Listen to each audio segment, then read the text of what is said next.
Turn to Matthew, the 14th chapter. Just lock that in for now.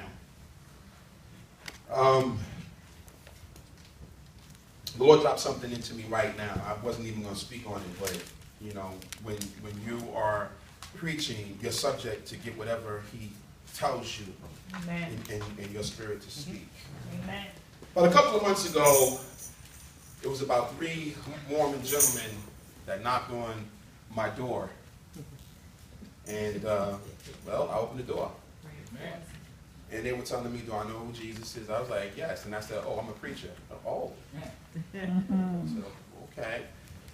They spoke to me for about maybe 20, 25 minutes. And then they asked me, you know, when can we come back? And they actually, I was able to meet with them. It was last Wednesday. And there was 2 gentlemen that came, and Keon was there. And we sat down and we talked. And I said to them, I do this like Paul and Silas. He sat down with different religious sect of people. They didn't disrespect them. They showed love and kindness. I feel the anointing right now. My hands are shaking. I feel it. And when we sat down, we began to break bread. The gentleman said, can we pray? I was like, yeah. So we pray. Thank you, Lord. And he asked me, do you have any questions about the Mormons?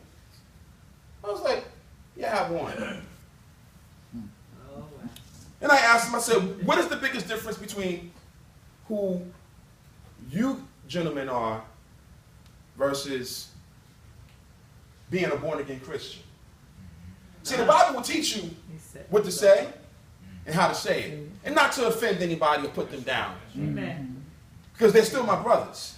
Yes. So the gentleman began to explain himself, and pretty much it was explaining the same things that's in the Bible. Now, I asked him about the gentleman that actually founded the Mormon movement, because I did some reading up on it. And during that time, it was a big thing to be with more than one woman, having more than one wife. Yeah. And they began to explain how that came about and so forth. And he explained that, you know, he said that God spoke to him and told him for this time it was okay for him to be with more than one woman, have more than one wife. So I asked him, do you know that being with more than one woman comes from the line of Cain? So they looked. And I said, because Cain got more than one wife. But if you remember this, he killed his brother. Yes. So being with more than one woman comes from the murderous line. It's a murder spirit that actually birthed out a man being with more than one woman.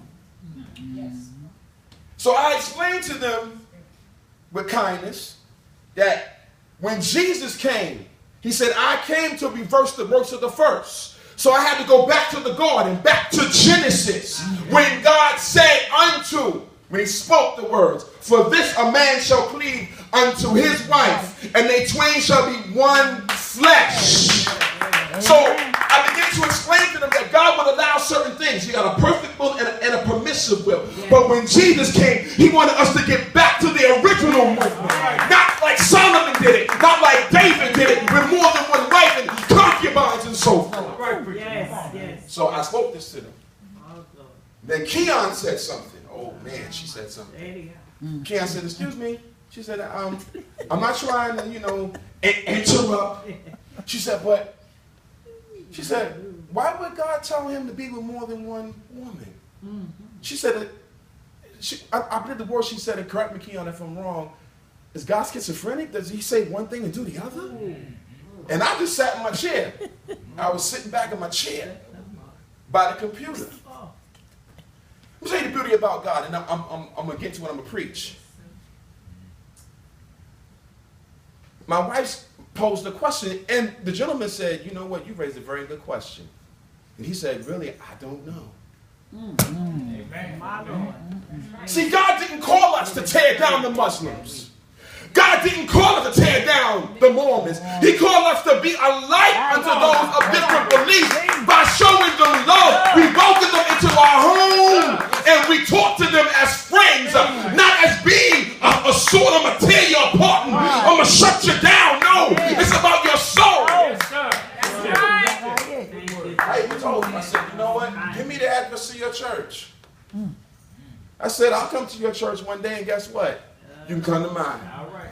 Amen. See, when you dialogue with somebody, you don't be like, man, you know, oh my God, no, you're evil. No, back that thing up. Because God said, loving kindness have I drawn thee. Loving kindness have I drawn thee. That's right. That's it. The Lord said, this is why America's having so many problems. He said, because it's not so much as the love is coming out, it's more like what denomination am I assigned to rather than I'm just born again. That's right. And I told it to him, I said, I follow what God said. That's it. Good word. That's it. So they said, well, we want to know when can we come back and we can have our next meeting. So I gave them my number. Because see,